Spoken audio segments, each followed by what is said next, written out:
శాంతి 17/3/2024 యొక్క అవ్యక్త మురళి ఆధారంతో నేను అన్న దేహాభిమానాన్ని వదిలి తండ్రి సమానంగా అయ్యే యోగాభ్యాసం చేద్దాం. ఓం శాంతి. నేనొక జ్యోతిర్బిందు ఆత్మను.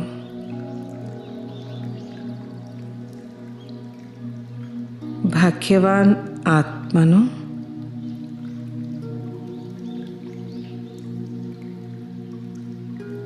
ఎవరినైతే నేను జన్మ జన్మాంతరాలుగా వెతుకుతూ వచ్చానో స్వయంగా ఆ భగవంతుడే నాకు లభించారు.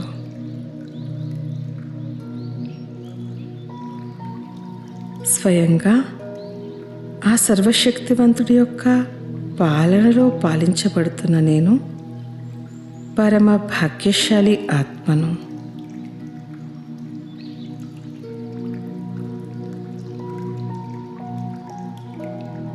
నాకు ఒక దృశ్యం అనుభవం అవుతుంది. నేనొక దట్టమైన ముళ్ళ అడవిల మధ్యలో చిక్కుకొని ఉన్నాను. ఆ అడవిలో చిక్కుకొని మార్గాన్ని వెతుకుతూ అలసిపోయి ఉన్నాను. చాలా సమయం నుంచి ఆ అడవి నుంచి బయటికి వచ్చేందుకు మార్గాన్ని వెతుకుతూనే ఉన్నాను.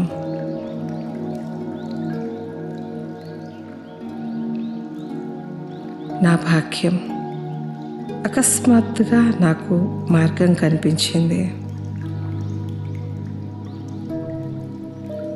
నేను ఆ మార్గంలో నడుస్తూ ఉన్నాను.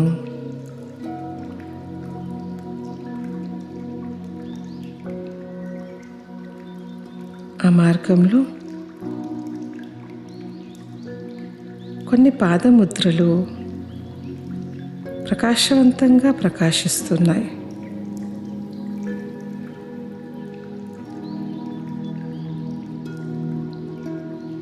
నేను ఆ పాదముద్రలపైనే అడుగులో అడుగు వేసుకుంటూ ముందుకు వెళ్తున్నాను. అలా వెళ్ళగా ఎదురుగా నాకు బాప్దాదా కనిపించారు.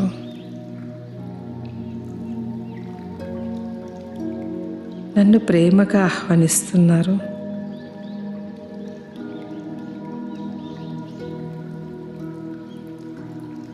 ఇదే విధంగా నేను ఈ మాయా అడవిలో బ్రహ్మబాబా అడుగులో అడుగు వేసుకుంటూ ముందుకు వెళ్తున్నాను.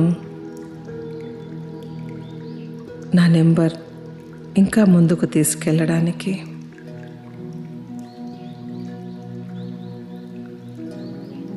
నేను ప్రతి ఆలోచనలో, మాటల్లో, కర్మల్లో, సంబంధ సంపర్కాలలో ఫాలో ఫాదర్ చేసే ఆత్మను.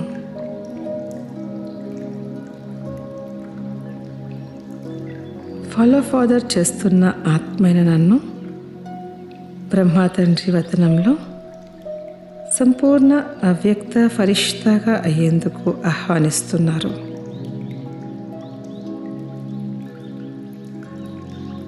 రా బిడ్డ, మధురమైన బిడ్డ, త్వరగా రా.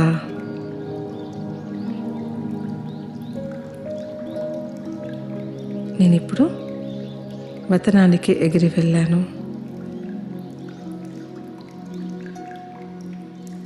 ఎక్కడైతే స్వయం బాప్దాదా నా కోసం నిరీక్షిస్తున్నారో,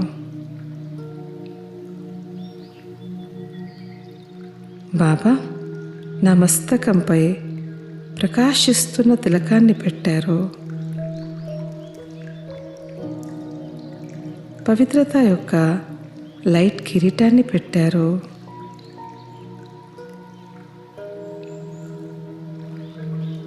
విశ్వ కళ్యాణం అనే బాధ్యతా కిరీటాన్ని పెట్టారు.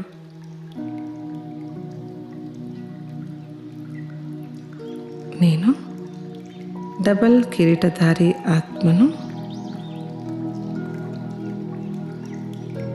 బాప్దాదా నన్ను తమ హృదయ సింహాసనంపై కూర్చోబెట్టారు.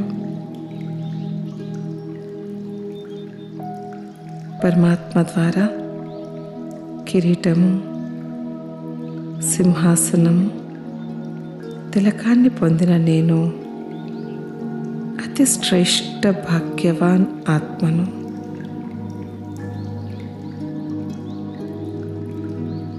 డబల్ లైట్ ఫరిష్తా స్థితిలో స్థితై ఉన్నాను.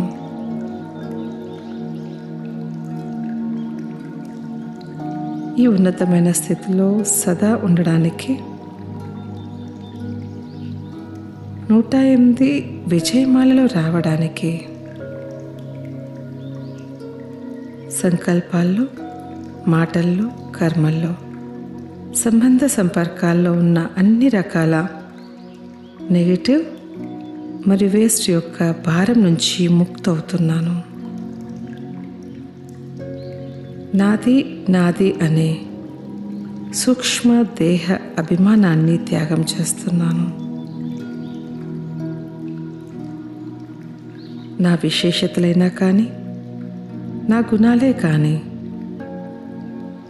నేను చేస్తున్న సేవే కానీ అన్ని పరమాత్మని ప్రసాదమే, నావేవీ కావు.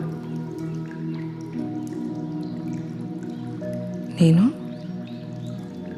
తండ్రి సమానమైన విశ్వ కళ్యాణకారి ఆత్మను. సదా అనంతమైన వృత్తి, దృష్టి స్థితిలో ఉన్నాను. ఎవర్ రెడీగా ఉన్నాను.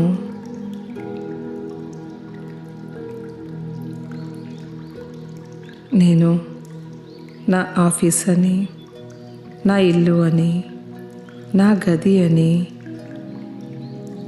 నా అల్మారా అని, నా ఏ వస్తువు పైన, ఏ ఏరియా పైన, ఏ రకమైన పేరు ప్రఖ్యాతుల కోసము, పదవి గౌరవాల కోసము, ఇక ఏ హద్దు యొక్క విషయాల్లో కూడా నేను చిక్కుకోవటం లేదు.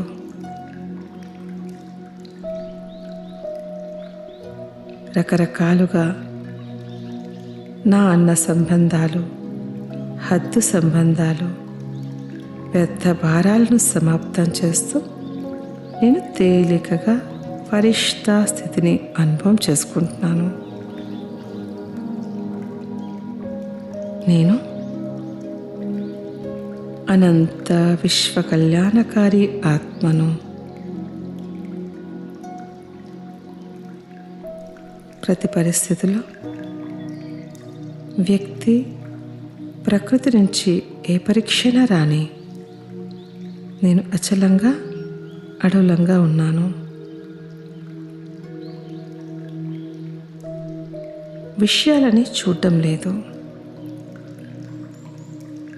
నన్ను నేను చూసుకుంటున్నాను,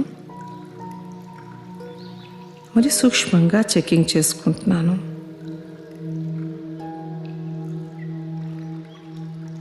నన్ను నేను మలుచుకుంటున్నాను, బంగారంలా అవుతున్నాను.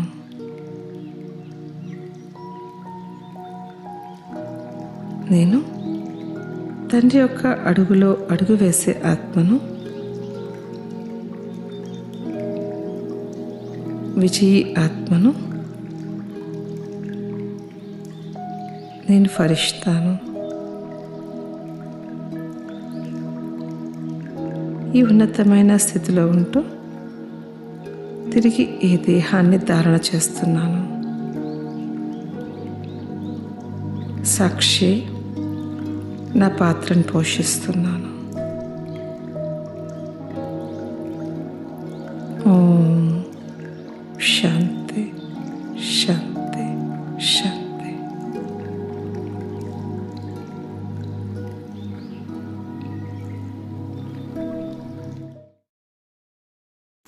ఓం శాంతి. మధురమైన పిల్లలారా, తండ్రి మరియు దాదా ఇరువురు ఎలా నిరహంకారులో నిష్కామ సేవ చేస్తూ ఉన్నారో, ఎలాంటి స్వలాభమో వారికి లేదో, అలా పిల్లలు మీరు కూడా తండ్రి సమానంగా అవ్వండి. ప్రశ్న: పేదల పెన్నిది అయిన తండ్రి పేద పిల్లల భాగ్యాన్ని ఏ ఆధారంతో ఉన్నతంగా చేస్తారు? జవాబు: తండ్రి అంటూ ఉన్నారు, పిల్లలు గృహస్థంలో ఉంటూ సర్వము సంభాలన చేస్తూ సదా బుద్ధి ద్వారా ఇదంతా బాబాదే అని భావించండి. నిమిత్తంగా ఉంటే భాగ్యము ఉన్నతంగా తయారవుతుంది. ఇందులో చాలా సత్యంగా ఉండాలి. పూర్తి నిశ్చయం ఉంటే యజ్ఞం ద్వారా పాలన జరిగినట్లే జరుగుతుంది. ఇంటిలో ట్రస్టీగా ఉండి శివబాబా బండారం నుండి భుజిస్తారు. బాబా వద్ద అంతా తెలపవలసి ఉంటుంది. ఓం శాంతి. భక్తి మార్గంలోని సత్సంగాల కంటే జ్ఞాన మార్గంలోని సత్సంగం చాలా విచిత్రమైనటువంటిది. భక్తిని గురించి మీకు అనుభవం ఉన్నది. అనేక మంది సాధు సత్పురుషులు భక్తి మార్గంలోని శాస్త్రాలు మొదలైనవి వినిపిస్తారని మీకు తెలుసు. కానీ ఇక్కడ వాటినన్నిటికంటే పూర్తి వేరుగా ఉంటుంది. ఇక్కడ మీరు ఎవరి ముందు కూర్చున్నారు? డబల్ తల్లి మరియు తండ్రి. అక్కడ ఇలా ఉండదు. ఇక్కడ అనంతమైన తండ్రి, మమ్మ, చిన్న మమ్మ కూడా ఉన్నారని మీకు తెలుసు. ఇక్కడ ఇన్ని సంబంధాలు ఉంటాయి. అక్కడ ఇటువంటి సంబంధాలు ఉండవు. వారు శిష్యులు కూడా కారు. వారేమో నివృత్తి మార్గానికి చెందినవారు. వారి ధర్మమే వేరు, మీ ధర్మమే వేరు. వారికి మీకు రాత్రికి పగలు ఉన్నంత తేడా ఉంటుంది. లౌకిక తండ్రి నుండి అల్పకాల క్షణభంగుర సుఖము ఒక్క జన్మకు మాత్రమే లభిస్తుందని మీకు తెలుసు.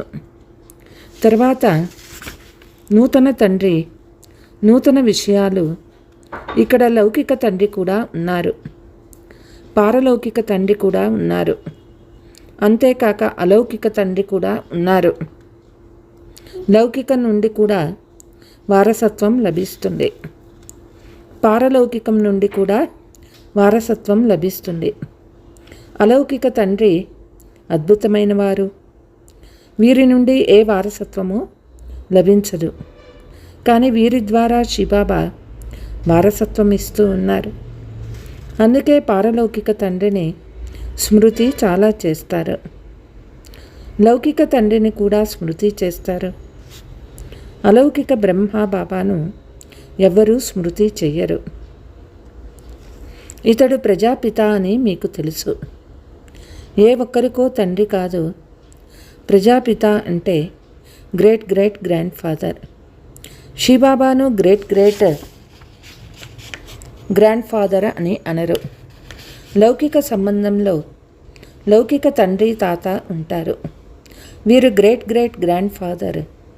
ఈ విధంగా లౌకికాన్ని కానీ పారలౌకికంలో కానీ పిలవము. ఇటువంటి గ్రేట్ గ్రేట్ గ్రాండ్ ఫాదర్ ద్వారా వారసత్వము లభించదు. ఈ విషయాలు తండ్రి చెప్తూ ఉన్నారు. భక్తి మార్గంలోని విషయాలు చాలా భిన్నంగా ఉంటాయి. డ్రామాలో ఆ పాత్ర కూడా ఉంది.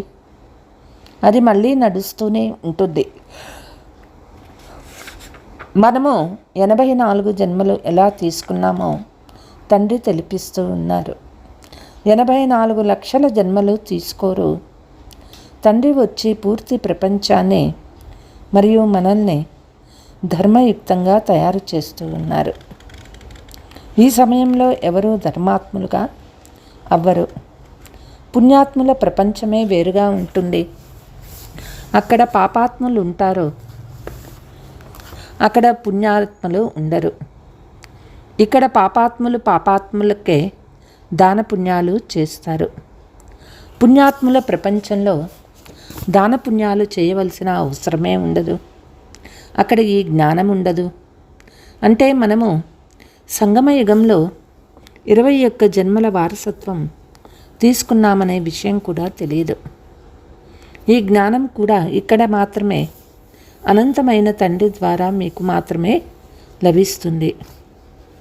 దీని ద్వారా 21 జన్మలకు సదా సుఖము, ఆయురారోగ్యాలు, ఐశ్వర్యము సర్వము లభిస్తాయి. అక్కడ మీ ఆయుష్ ఎక్కువగా ఉంటుంది. దాని పేరే అమరపురము. శంకరుడు పార్వతీకి కథ వినిపించారని అంటారు. సూక్ష్మవతనంలో ఈ విషయాలు ఉండవు. అలా అనుకున్న అమరకథ ఒక్కరికి మాత్రమే వినిపించరు కదా.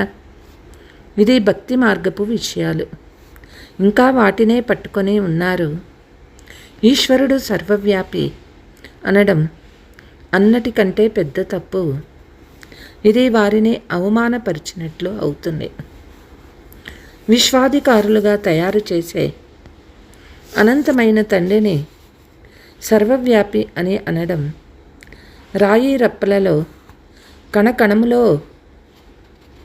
ఉన్నారని స్వయం కంటే ఎక్కువగా గ్లాని చేసేశారు. బాబా మనకి ఎంతో నిష్కామ సేవ చేస్తారు. నెంబర్ 1 కావాలనే లోపము నాకు ఏమాత్రమూ లేదు. ఇతరులను తయారు చేయాలనే లోభమే ఉంది. దీనినే నిష్కామ సేవ అని అంటారు. బాబా పిల్లలైన మనకి నమస్కరిస్తూ ఉన్నారు. బాబా నిరాకారుడు, ఎంతో నిరహంకారి. వారికి ఎలాంటి అహంకారమూ లేదు. దుస్తులు కూడా అవే దుస్తులు, ఏ మార్పు లేదు. వారు మొత్తం దుస్తులన్నీ మార్చుకుంటారు. వీరిది అప్పటికీ ఇప్పటికీ ఒకే సాధారణ డ్రెస్సు. ఆఫీసర్స్ కూడా డ్రెస్సు మార్చుకుంటారు. వీరిది మాత్రం ఎప్పటికీ ఒకటే సాధారణమైన డ్రెస్సు. ఏ తేడా లేదు, ఏ మార్పు లేదు. తండ్రి సాధారణ శరీరం తీసుకుంటానని అంటూ ఉన్నారు. అది కూడా ఎటువంటిది? స్వయం తన జన్మల గురించి తెలియని వారి శరీరంలో ఎన్ని జన్మలు తీసుకున్నాడో తెలియని వారి శరీరంలో వస్తారు. వారేమో 84 లక్షలని అంటారు. ఇది ఎవరో వినిపించిన మాటలు. దీనివల్ల ఏ లాభమూ లేదు. ఇటువంటి కర్మలు చేస్తే గాడిద కుక్కలుగా పుడతారని భయపెట్టారు. ఆవు తోకను పట్టుకుంటే దాటుకుంటారని అంటారు. ఆవు ఎక్కడి నుంచి వచ్చింది? స్వర్గంలో ఆవులు చాలా భిన్నంగా ఫస్ట్ క్లాస్గా ఉంటాయి. ఎలాగైతే మీరు 100% సంపూర్ణంగా ఉంటారో ఆవులు కూడా అలాగే ఫస్ట్ క్లాస్గా ఉంటాయి. కృష్ణుడు ఏ ఆవుల్ని మేపడు. ఆయనకి ఏం పెట్టింది? అక్కడి అందామును చూపిస్తారు. అంతేకాని కృష్ణుడు ఆవులను పాలనా పోషణ చెయ్యలేదు. కృష్ణుడు గొల్ల పిల్లవాడిగా చేసేశారు. సర్వగుణ సంపన్నులైన సత్యయుగంలోని మొట్టమొదటి రాకుమారుడెక్కడ? గొల్లవాడెక్కడ? ఏమాత్రమూ అర్థం చేసుకోరు. ఎందుకంటే దేవతా ధర్మము ఇప్పుడు లేనే లేదు. ఈ ఒక్క ధర్మం మాత్రమే లోపించింది. ఈ విషయాలేవి శాస్త్రాలలో లేవు. ఈ జ్ఞానము పిల్లలు మీకు మాత్రమే విశ్వాధికారులుగా తయారు చేసేందుకు బాబా ఇస్తూ ఉన్నారు. అధికారులుగా తయారైతే ఇక ఈ జ్ఞానము అవసరం ఉండదు. సదా అజ్ఞానులకు మాత్రమే జ్ఞానం ఇవ్వబడుతుంది. జ్ఞాన సూర్యుడు ఉదయించిన వెంటనే అజ్ఞాన అంధకారం వినాశనం అనే మహిమ కూడా ఉంది. ఇప్పుడు ప్రపంచమంతా అంధకారంలో ఉందని పిల్లలు మీకు తెలుసు. లెక్కలేనన్ని సత్సంగాలున్నాయి. ఇది భక్తి మార్గం కాదు, ఇది సద్గతి మార్గము. ఒక్క తండ్రి మాత్రమే సద్గతి ఇస్తారు. మీరు భక్తి మార్గంలో నన్ను మీరు వస్తే మేము మీ వారిగా అయిపోతాము. మీకంటే మరెవ్వరూ లేరు. ఎందుకంటే మీరే జ్ఞానసాగర్లు, సుఖసాగర్లు, పవిత్రతా సాగర్లు, సంపదల సాగర్లు అని పిలిచారు. సంపద కూడా ఇస్తారు కదా, ఎంతో గొప్ప ధనవంతులుగా చేస్తారు. శివబాబా నుండి 21 జన్మలకు జోలను నింపుకునేందుకు వచ్చామని, అంటే నరుణ్ నుండి నారాయణుడుగా అవుతామని మీకు తెలుసు. భక్తి మార్గంలో అనేక కథలు విన్నారు. మెట్లు కిందకి దిగుతూనే వచ్చారు. ఒక్కరు కూడా ఉన్నతమవ్వలేదు. కల్పం యొక్క ఆయువుని కూడా ఎంతో ఎక్కువగా చేసేశారు. డ్రామా గడువు లక్షల సంవత్సరాలని అనేశారు. ఇప్పుడు కల్పమంతా కలిసి 5000 సంవత్సరాలేనని మీకు తెలిసిపోయింది. ఎక్కువలో ఎక్కువ 84 జన్మలు, తక్కువలో తక్కువ 1 జన్మ చివర్లో వస్తూ ఉంటారు. ఇది నిరాకార వృక్షం కదా. మళ్ళీ పాత్రాభినయనం చేసేందుకు నెంబర్ వారుగా వస్తారు. వాస్తవానికి మనము నిరాకార వృక్షానికి చెందిన వాళ్ళం. మళ్ళీ అక్కడి నుండి ఇక్కడికి పాత్రను అభినయించేందుకు వస్తాము. అక్కడ అందరూ పవిత్రంగా ఉంటారు, కానీ అందరి పాత్రలు వేరువేరుగా ఉంటాయి. ఇది బుద్ధిలో ఉంచుకోండి. వృక్షాన్ని కూడా బుద్ధిలో ఉంచుకోండి. సతయుగం నుండి కలియుగం అంతము వరకు జరుగు విషయాలను తండ్రి ఒక్కరు మాత్రమే తెలిపిస్తారు. మానవ మాతృలెవ్వరూ తెలపలేరు. దాదా కూడా తెలపలేరు. సర్వులకు సద్గతి ఇవ్వగలిగిన వారు ఒక్క సద్గురువు మాత్రమే. మిగిలిన గురువులందరూ భక్తి మార్గానికి చెందినవారు. ఎన్నో కర్మకాండలు చేస్తూ ఉంటారు. భక్తి మార్గపు ఆడంబరం ఎంత ఎక్కువగా ఉంది. ఇదంతా మృగతృష్ణ వంటిది. ఇందులో వెలుపలికి రాలేనంతగా చిక్కుకొని పోయారు. ఎవరైనా బయటకి తీయాలని ప్రయత్నిస్తే వారే చిక్కుకొని పోతారు. ఇది కూడా డ్రామాలో నిర్ణయించబడింది. కొత్త విషయం కాదు. సెకండు ఏదైతే గడిచిపోతుందో అదంతా తయారైన డ్రామా. మనం బేహద్దు తండ్రి నుండి రాజయోగం నేర్చుకుని నరుణ్ నుండి నారాయణుడుగా విశ్వాధికారులుగా అవుతున్నామని మీకు తెలుసు. పిల్లలు మీకు ఈ నష ఉండాలి. బేహద్దు తండ్రి 5000 సంవత్సరాలకు ఒక్కసారి మాత్రమే భారతదేశంలో వస్తారు. వారు శాంతి సాగర్లు, సుఖ సాగర్లు. ఈ మహిమ ఒక్క పారలౌకిక తండ్రికి మాత్రమే ఉంది. తండ్రికి గలగ ఈ మహిమ చాలా సరి అయినది. సర్వస్వము ఒక్కరి ద్వారానే లభిస్తుంది. వారొక్కరు మాత్రమే దుఃఖహర్త, సుఖకర్త. అటువంటి వారి ముందు మీరిప్పుడు కూర్చొనే ఉన్నారు. మీరు మీ సెంటర్లో కూర్చున్నప్పుడు యోగము ఎక్కడ జోడిస్తారు? శివబాబా మధువనంలో ఉన్నారని బుద్ధిలోకి వస్తుంది. వారినే గుర్తు చేసుకుంటారు. శివబాబా స్వయంగా చెప్తూ ఉన్నారు, భారతదేశాన్ని మళ్ళీ స్వర్గంగా మార్చేందుకు సాధారణ వృద్ధ శరీరంలో ప్రవేశించారు. డ్రామా బంధనంలో తండ్రి బంధించబడి ఉన్నారు. మీరు ఎంతో గ్లాని చేశారు. బాబా మనల్ని పూజ్యనీయులుగా చేస్తూ ఉన్నారు. ఇది నిన్న జరిగిన విషయమే. ఎన్నో పూజలు చేసేవారు మీకు రాధ్యభాగ్యాన్ని ఇచ్చేందుకు బాబా వచ్చారు. ఆ రాధ్యాన్ని పోగొట్టుకున్నాము. ఇప్పుడు మళ్ళీ మిమ్మల్ని విశ్వాధికారులుగా చేస్తూ ఉన్నారు. ఇది ఎవ్వరి బుద్ధిలోనూ లేదు.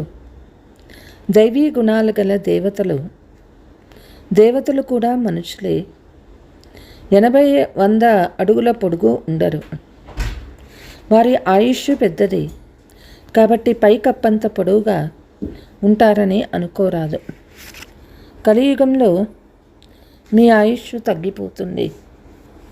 తండ్రి వచ్చి ఆయుష్ని పెంచుతారు. కాబట్టి ఎప్పుడూ జబ్బులు రాకుండా ఉండే యుక్తిని చెప్తామని ఆరోగ్య మంత్రికి కూడా అర్థం చేయించమని బాబా చెప్తూ ఉన్నారు. భగవాను వాచ స్వయం ఆత్మ అని భావించి తండ్రినొక్కరిని స్మృతి చేస్తే పతీతు నుండి పావనమై సదా ఆరోగ్యవంతులుగా అవుతారు. బాబా గ్యారంటీ ఇస్తూ ఉన్నారు. యోగులు పవిత్రంగా ఉంటారు కాబట్టి వారి ఆయువు కూడా ఎక్కువగా ఉంటుంది. ఇప్పుడు మీరు రాజయోగులు, రాజఋషులు, ఆ సన్యాసులు ఎప్పుడూ రాజయోగమును నేర్పించలేరు. గంగానది పతీత్ పావని అని అక్కడ దానం చెయ్యండని వారు చెప్తారు. ఇప్పుడు మీరు గంగానదిలో దానం ఇవ్వరు. మనుషులు నాణేలు అందులో వేస్తారు, పండితులు వాటిని తీసుకుంటారు. ఇప్పుడు మీరు తండ్రి ద్వారా పవిత్రంగా అవుతూ ఉన్నారు. తండ్రికి ఏమి ఇస్తూ ఉన్నారు? ఏమీ ఇవ్వరు. తండ్రి స్వయం దాత. మీరు భక్తి మార్గంలో ఈశ్వరార్పణంగా పేదలకు దానం ఇస్తారు. అక్కడ పతితులకు ఇస్తారు. మీరు పతితులే, తీసుకునేవారు కూడా పతితులే. ఇప్పుడు మీరు పావనంగా అవుతారు. వారు పతితులకే దానం చేస్తారు. పవిత్రంగా ఉండే కుమారులకు దానం చేస్తారు, నమస్కరిస్తారు, తినిపిస్తారు, దక్షిణ ఇస్తారు. వివాహమైన తర్వాత కుమారీలు నాశనమైపోతారు. ఇది డ్రామాలో రచించబడి ఉంది. మళ్ళీ ఇదే విధంగా పునరావృతం అవుతుంది. భక్తి మార్గానికి కూడా పాత్ర ఉంది. సతయుగంలోని సమాచారం కూడా తండ్రి తెలిపిస్తూ ఉన్నారు. ఇప్పుడు పిల్లలు మీకు జ్ఞానం లభించింది. మొదట మీరు తెలివిహీనులుగా ఉండేవారు. శాస్త్రాలలో భక్తి మార్గంలోని విషయాలు ఉన్నాయి. వాటి ద్వారా తండ్రిని ఎవ్వరూ పొందలేరు. బాబా వచ్చి మనకందరికీ సద్గతి ఇస్తారు. ఒక్కసారి మాత్రమే వచ్చి పాతదానిని కొత్తదిగా తయారు చేస్తాము. నేను పేదల పెన్నిది, పేదల్ని ధనవంతులుగా చేస్తాను. పేదవారు అంటేనే బాబా వారిగా అవుతారు. మేము కూడా మీ వారమే అని అంటారు. ఇదంతా మీదేనని అంటారు. తండ్రి అంటారు, ట్రస్టీలుగా ఉండండి. ఇది మాది కాదు, తండ్రిదే అని బుద్ధి ద్వారా భావించండి. ఇందులో చాలా వివేకవంతులుగా ఉండాలి. మీ ఇంటిలో భోజనం తయారు చేసుకొని భోంచేసిన యజ్ఞం నుండే భుజిస్తారు. ఎందుకంటే మీరు బుద్ధి ద్వారా సర్వము ఇచ్చేశారు. మీరు ఈ యజ్ఞంలోని వారిగా అయ్యారు. సర్వము యజ్ఞందైపోయింది. ఇంట్లో కూడా ట్రస్టీలుగా ఉంటే శివబాబా బండారం నుండి భుజిస్తారు. దీని కొరకు సంపూర్ణ నిశ్చయం అవసరం. నిశ్చయంలో కొంచెము గడిబిడి అయినా హరిశ్చంద్రునే ఉదాహరణ ఇస్తారు.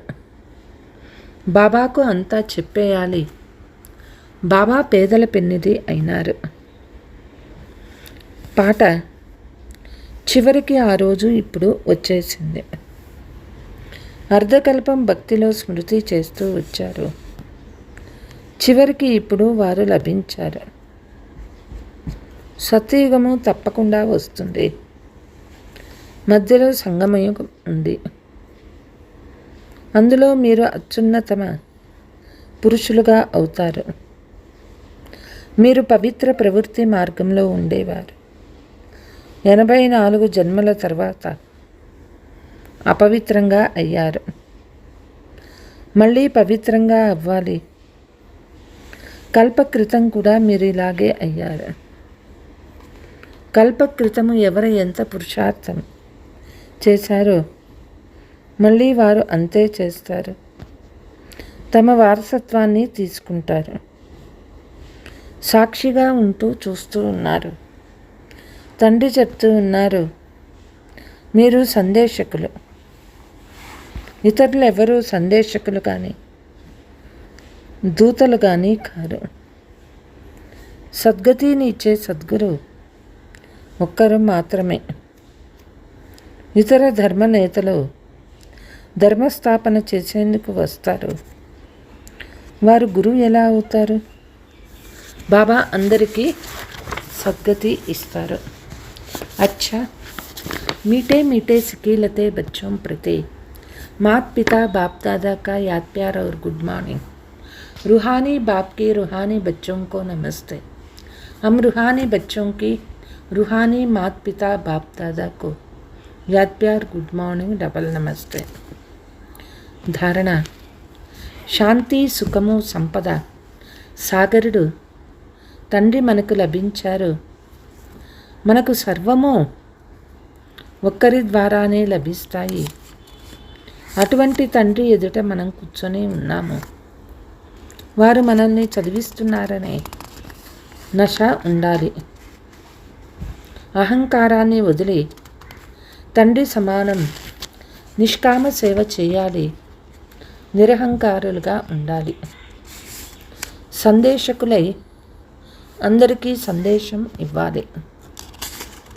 వరదానము. సర్వ పదార్థాలపై ఆసక్తి నుంచి దూరంగా అనాసక్తి ప్రకృతి జీత భవ.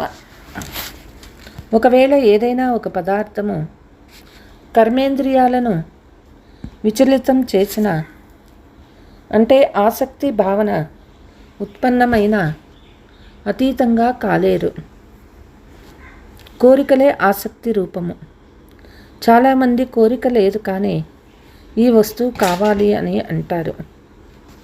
ఇది కూడా సూక్ష్మమైన ఆసక్తినే. కనుక ఈ పదార్థము అంటే అల్పకాలిక సుఖం ఇచ్చే సాధనలు ఆకర్షించడం లేదు కదా. సూక్ష్మ రూపంలో చెకింగ్ చేసుకోండి. ఈ పదార్థాలు ప్రకృతిక సాధనాలు. వీటి నుండి ఎప్పుడైతే అనాసక్తిగా దూరం అవుతారో ప్రకృతి జీత్ అవుతారు. స్లోగన్.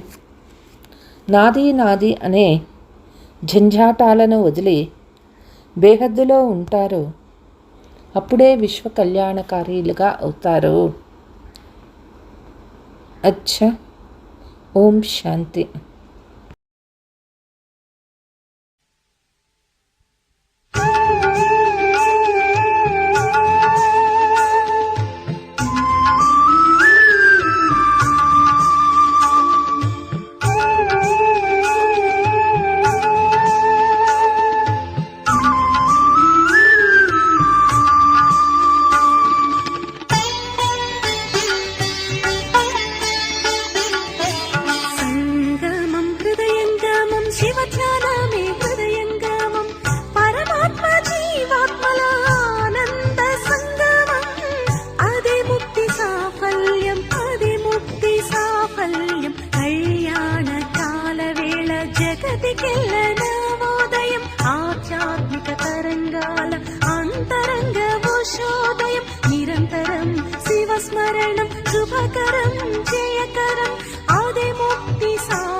శంకరం